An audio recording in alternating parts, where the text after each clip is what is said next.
right. Thank you so much for coming here today and sharing your story. I found it very inspiring. Like one powerful phrase that stood out to me in your talk was, "My voice went as far as I jumped," and that was just such a visual, like powerful moment for me. Um, so, like, as when people watch your talk, what would be your key take-home message that you want them to get after? I would say out of everything that I said, the key takeaway for me is really that we should take advantage of the opportunities around us. And now is the time to be educated on issues that are important to us and use that as a springboard to make our stories relevant to the world around us and to share our perspectives with our communities, our cultures, and our country. All these things are what makes, living such an amazing experience.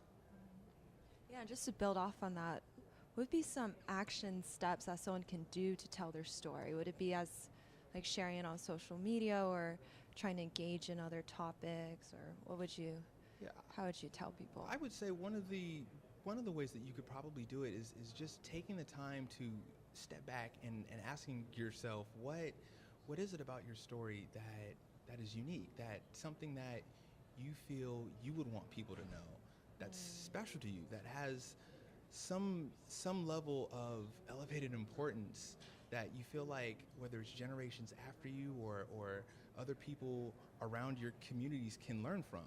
Because ultimately, one of the great things about sharing your voice and about sharing your story is whether someone agrees with you or they don't, it's always a learning opportunity. It's always something that people can take your experiences and either incorporate that into their own, or they can use that to become better informed themselves. So by doing research, by finding out what it is first within yourself that you'd like to communicate, I think that's a great starting point. Interesting. I'm gonna have to go home and reflect on my own unique I'm story still after trying to do this. that myself, so you're not alone. But on the flip side, something I got from your talk is the way sometimes people, when they engage with someone, they think of that person as, oh, he's a student athlete, and that's as far as they engage. So how would you recommend changing the way people even interact with each other to like bring out that deeper side of someone else? I think it all sort of comes down to the kind of questions we ask each other, right? Not just, what do you do for work, or, where do you live, or where are you from, but asking questions like, what are issues that are important to you? And how do you feel about some of the current events that are going around in society today? And again, whether someone agrees with you or not, it's still an opportunity for all of us to learn. But if we ask these deeper questions that aren't as simple as, oh, I work at this firm, or I work at this organization, and asking them about these issues, you can really get a chance to see people's thoughts. And oftentimes, this amazing thing happens where when you ask somebody a question like that, their eyes light up. Anytime it's an issue that's something that's really important to them, you can tell almost without them even saying it. So I think it's an opportunity not only just to learn by asking those questions, but an opportunity to really connect with different people over situations and issues that you might not have even thought would be a connector for you. So I think that's one of many things that we can do moving forward. Interesting.